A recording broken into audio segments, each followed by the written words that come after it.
We're going 0 to 60 with the adventures of Ichabod and Mr. Toad. So let's get cracking!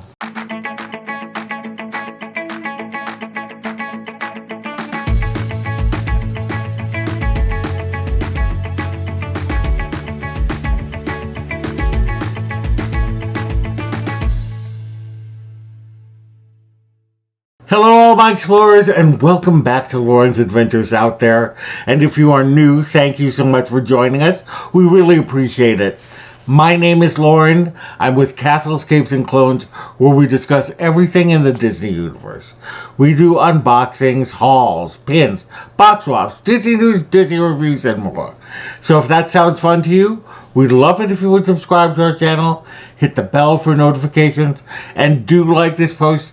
It really helps your favorite content creators know that you appreciate them, and we in turn appreciate that. So we're continuing our From 0 to 60 segment, where we look at the films of the Walt Disney Animation Studios, and we are now at the final film of the 1940s.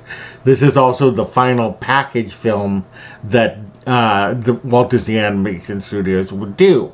This is The Adventures of Ichabod and Mr. Toad. So this one is like Fun and Fancy Free, where it is just two stories. The first one is based on a turn-of-the-century children's book, The Wind in the Willows, by Kenneth Grahame, and it's from England. And then the second book is an American story from the 1800s, The Legend of Sleepy Hollow, by Washington Irving. So it starts off with The Wind in the Willows, and this is a story about Mr. Toad, who has these manias. Like he likes the latest fad, and he just goes crazy over it, and sometimes he gets himself into trouble. And in this story, he gets into trouble with the law, and it's up to his friends Angus McBadger, Ratty, and Moley to get him out of trouble. Can they do it? Find out by watching the film. The second film is about a school teacher named Ichabod Crane who comes to Sleepy Hollow, and he is kind of a foil for Brom Bones, who's the big, tough bad boy of the town. He doesn't understand Ichabod.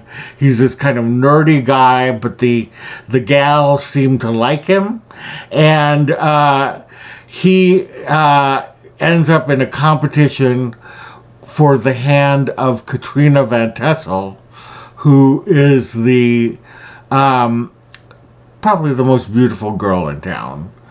And Brom Bones tells a story of the Headless Horseman, and at the end, Ichabod finds himself face to face with the Headless Horseman himself. Put together, and it just works for some reason. Unlike Fun and Fancy Free, where Bongo felt a little long, neither of these feel long. They feel like they're just the right length. They've got some great music in both of the movies, but particularly The Legend of Sleepy Hollow. I just love the music in it. Again, if you are a Mary Blair fan, The Legend of Sleepy Hollow has layouts in there that look like it is right out of a Mary Blair painting. It's just so beautiful. I will try to put some examples up here so that you can take a look and see them. Anyway, if you don't believe what I say, listen to what Leonard Maltin says. I'm going to read this to you. It says, "These sequences form a most engaging feature, with, as the saying goes, something for everyone." Exactly what I was saying. The half-hour length seems ideal for each of the stories, with neither a feeling of abruptness nor a hint of padding to reach that length. Exactly. And somehow the two tales seem to complement each other quite well. providing an interesting contrast, notably in style and execution, and more obviously in the change of narrator. That's so true. You have like a kind of classic British Basil Rathbone narrating The Wind of the Willows. And then you have kind of the jovial Bing Crosby singing the Legend of Sleepy Hollow. And I love to watch The Legend of Sleepy Hollow every Halloween. It's just a fun story to watch. And what I love about it is it's a scary tale, but it's almost like it's just enough for the kids. The music makes it so that you're kind of disarmed, and the ending just is frightening at the ending. But there's just such fun animation. The way that Ichabod is designed, it makes him funny against his terrifying headless horseman. It's just really great. And then with I didn't realize that Eric Blore, who I know from the Fred Astaire and Ginger Rogers movies, he's always kind of this side character, was the voice of Mr. Toad. I had no idea.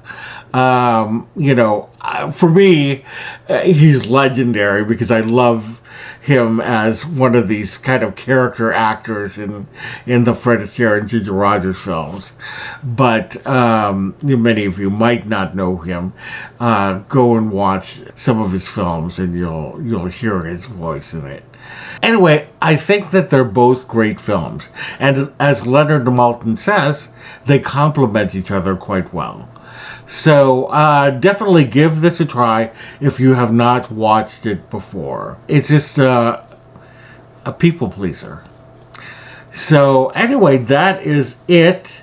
We are now going to be heading into the 1950s next week with Cinderella, which is the second princess movie from Walt Disney Animation Studios.